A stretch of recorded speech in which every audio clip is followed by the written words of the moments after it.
Hello అండి. Welcome to my channel A to Z Telugu tips.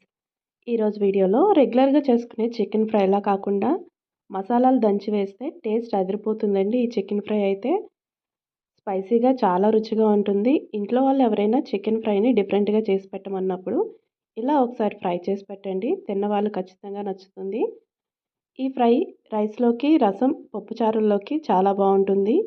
మీరు కూడా నేను చెప్పబోయే ప్రాసెస్లో ట్రై చేసి చూడండి. ముక్క మిగిల్చకుండా తినేస్తారు. ఇంకా లేట్ చేయకుండా స్పైసీ చికెన్ ఫ్రైని ఎలా తయారు చేసుకోవాలో చూసేద్దాం. ముందుగా ఇక్కడ నేను 600 గ్రాముల దాకా చికెన్ తీసుకున్నాను. ఈ చికెన్ని బాగా వాష్ చేసి పెట్టుకోవాలి. ఆ తర్వాత 1 స్పూన్ దాకా పసుపు, అలాగే 2 స్పూన్ల ఉప్పు, 1 స్పూన్ కారం వేసి బాగా కలుపుకోవాలి.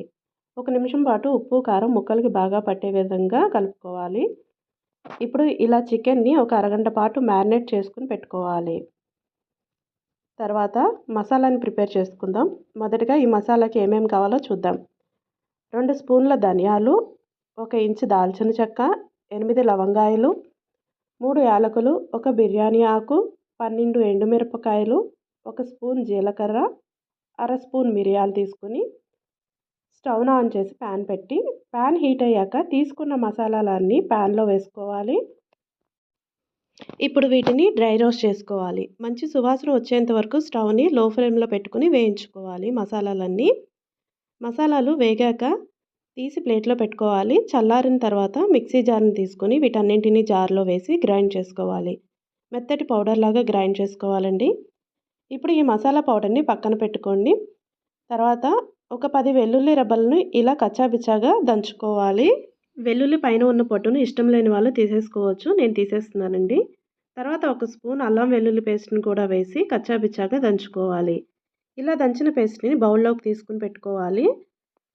తర్వాత స్టవ్ని ఆన్ చేసి కడాయి పెట్టి 3 లేదా 4 టేబుల్ స్పూన్ల దాకా ఆయిల్ వేసి ఆయిల్ హీట్ అయ్యాక 2 మీడియం సైజు ఉల్లిపాయలని ఇలా వాలికలుగా కట్ చేసుకుని వేసుకోవాలి.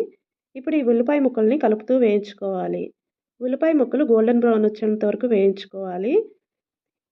ఇలా వేగిన తర్వాత ఇందాక మనం దంచి పెట్టుకున్న అల్లం వెల్లుల్లి పేస్ట్ని కూడా వేసి పచ్చివాసన పోయేంత వరకు వేయించుకోవాలి. ఇలా వేయించుకున్నాక ఇందాక మనం మ్యారినేట్ చేసి పెట్టుకున్న చికెన్ని కూడా వేసి కలుపుకుంటూ వేయించుకోవాలి. స్టవ్ని మీడియం ఫ్లేమ్లో పెట్టుకుని ఒక 5 నిమిషాల పాటు వేయించుకోవాలి. ఇలా మూత పెట్టి ఉడికిస్తే చికెన్లోని వాటర్ అంతా పైకి తేలి చికెన్ ఫాస్ట్గా కుక్ అవుతుంది. చూసారు కదా, చికెన్లోని వాటర్ అంతా పైకి తేలి చికెన్ ఎంత బాగా ఉడుకుతుందో. తర్వాత పచ్చిమిరపకాయలు సగానికి కట్ చేసి అలాగే 1 కప్పు కరివేపాకు ఆకుల్ని కూడా వేసి బాగా కలుపుకోవాలి. ఇలా ఒక 5 నిమిషాల పాటు బాగా వేయించుకోవాలి. తర్వాత గ్రైండ్ చేసి పెట్టుకున్న మసాలాని సగం వేసుకుని బాగా కలుపుకోవాలి. ముక్క విరగకుండా కలుపుకోవాలండి. ఇలా ఒక 2 నిమిషాల పాటు వేయించుకున్న తర్వాత మిగిలిన మసాలా పౌడర్ని కూడా వేసి బాగా కలుపుకోండి. ఇలా కలిపాక ఫైనల్గా కొత్తిమీరను కూడా వేసి ఒకసారి కలపండి. అంతేనండి, స్పైసీ చికెన్ ఫ్రై రెడీ అయిపోయింది. టేస్ట్ అయితే చాలా బాగుంటుంది. మీరు కూడా తప్పకుండా ట్రై చేయండి. అలాగే టేస్ట్ ఎలా వచ్చిందనేది కూడా నాకు కామెంట్లో చెప్పండి. ఈ వీడియో మీకు ఎలా అనిపించింది అనేది కూడా నాకు కామెంట్లో చెప్పండి. అలాగే వీడియో నచ్చితే లైక్ చేయడం మర్చిపోకండి. ఈ వీడియోని మీ ఫ్రెండ్స్కి, ఫ్యామిలీ మెంబర్స్కి కూడా షేర్ చేయండి. అలాగే ఇలాంటి స్పైసీ అండ్ టేస్టీ రెసిపీస్ని కనుక మీరు నా ఛానల్లో చూడాలనుకుంటే ప్లీజ్ నా ఛానల్ని సబ్స్క్రైబ్ చేసుకోవడం మర్చిపోకండి. అలాగే పక్కనే ఉన్న బెల్ బటన్ని కూడా ప్రెస్ చేయండి. నా వీడియో నోటిఫికేషన్స్ ఎప్పటికప్పుడు మీకు వస్తుంటాయి. Please like, share and subscribe my channel. Thanks for watching.